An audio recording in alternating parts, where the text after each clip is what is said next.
Okei, monokatsojat. Tänään yksinkertainen idea, vanha tuttu, rankkarit, mä vastaan Milo. Ennen kuin aloitetaan, niin tilatkaa kanava, tykätkää videosta ja käykää seuraa mun WhatsApp-kanava. Se löytyy nimellä Ollin Futis. Niin, WhatsAppista. Okei. Tällä hetkellä on paljon kyselyitä meneillään. Okei. Milo, sä saat aloittaa tän.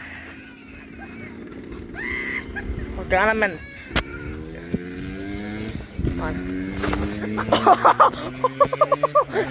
Näittekö te ton? Käy. Mä menin äsken John David, käykää kattoo videolla. Saatte naulaa.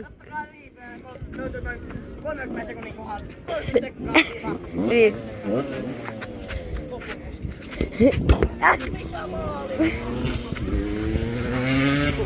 Okei.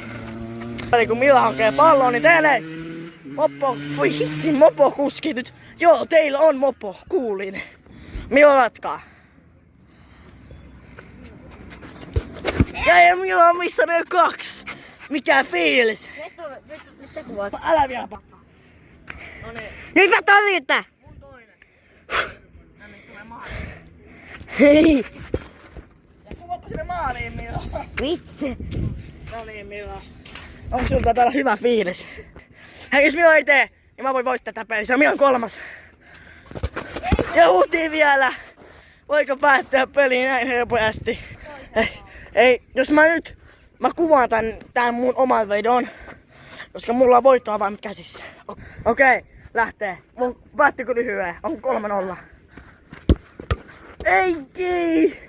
Pidin 1000. Jos minä nyt ei tee, niin mä voitan tää. Voitanpas. Sun 4. 2-0 tai ei 2-1. Minä ei nyt torju. Niin peli lähti 3-1 ja minä veti. Eikö? Mun matka sanoo, että tässä kuvat. Ei mun tarvii vielä. Sun matka sanoo. Voinko vaan nyt sitä? Noniin. Jos mä nyt voitan. Jatkaa, tykätkää myös. Käykää kattoo se WhatsApp-kanava Ollin Futis. Ei ollut. Oli se. Ei hyvä se. Ja jatki vitu. Ei ole. Kiitos. Kattokaa Millan kaatuminen. Se on moro. Tykätkää videosta. Käykää siellä WhatsAppissa. Ollin Futis. Se on moro.